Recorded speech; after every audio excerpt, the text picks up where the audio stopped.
Dear colleagues, we continue in public session now and move to taxation. The objective of the VAT in the Digital Age package is to bring our VAT system into the age of digital communication and digital economy. The use of platforms in our daily lives, for instance, has raised new questions when it comes to charging VAT. It contains 3 acts: the draft Council directive, the draft Council regulation, and the draft amending Council implementing regulation. The package is an important step in the shift to electronic invoices for business-to-business transactions. Cross-border transactions are known to be vulnerable to VAT carousel fraud, and real-time reporting of transactions based on electronic invoices will better protect our VAT revenues against these practices. At the same time, for our internal market, we should also make it as easy as possible for companies to operate cross-border. This package will ensure that, after registration in its home state, a business can operate all over the EU without the need of further registration. Finally, the package addresses distortions of competition between platforms and traditional suppliers due to the different VAT obligations. As you know, these have been tough negotiations in the Council, especially on the platforms chapter. We also had to build on the tremendous work of previous presidencies. We have done our utmost to find a compromise that is acceptable for everyone, so I want to thank all Member States for their constructive contributions.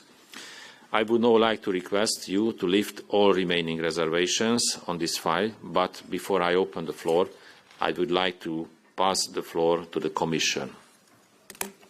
Paul. Thank you, Mihaly, and of course, first of all, thank you for the Hungarian presidency, as well as the Belgian, Spanish, Swedish presidencies' work, hard work in this high relevant file. As you know, the file is composed on 3 pillars: digital reporting, platform economy, and single VAT registration.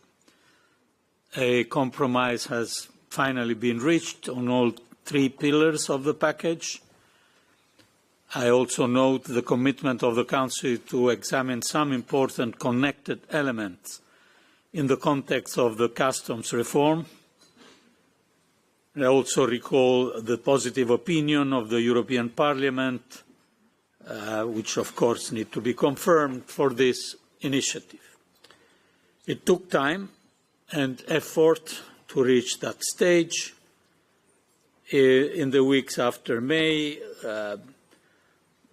we were almost there. The text had to be further modified to get a unanimous support. The Commission will have to closely monitor how the SME exception will be applied in practice so that it does not jeopardize the general principle introduced by ViDA of the liability of platforms by default to collect and pay VAT for short-term accommodation rentals and passenger transport services. On implementation dates, let me underline once again that a timely and consistent application of the rules would largely benefit the functioning of the single market and the level playing field between traditional businesses and the platform economy.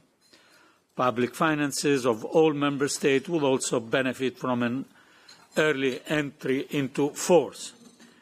Nevertheless, by signing off on this compromise, the Council is warranting that EU businesses will eventually benefit from a single VAT number, a unified e-invoicing system, and a more level playing field between the platform and traditional economies. So, big things. With this in mind, we are now awaiting an important step forward in support of more digitalization, simplification, and coordination in the VAT area. Thank you.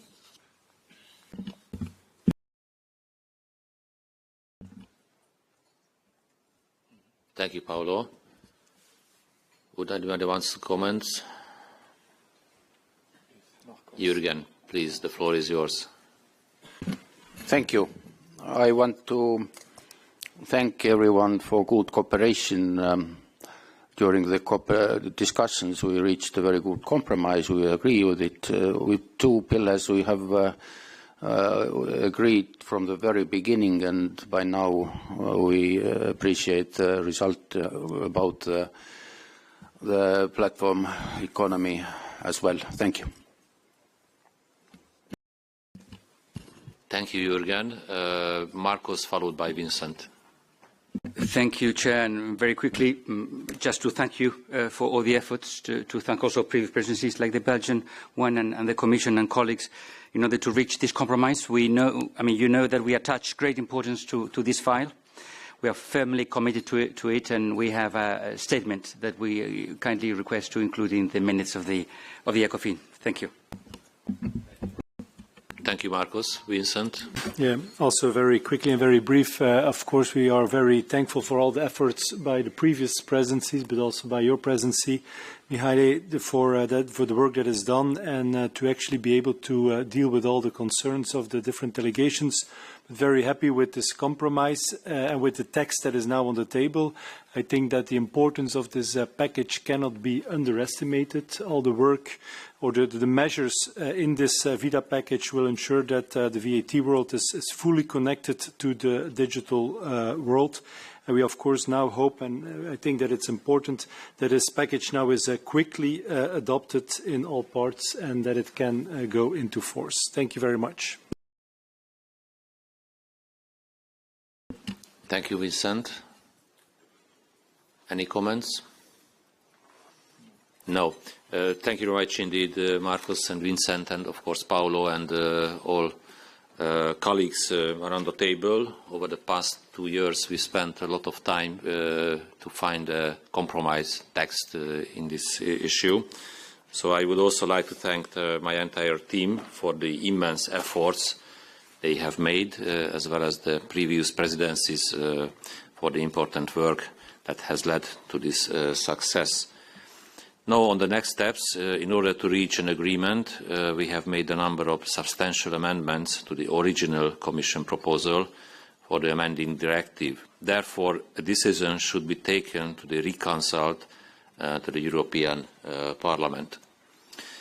After our meeting, the necessary procedure will be launched to that effect. This also concludes our public session.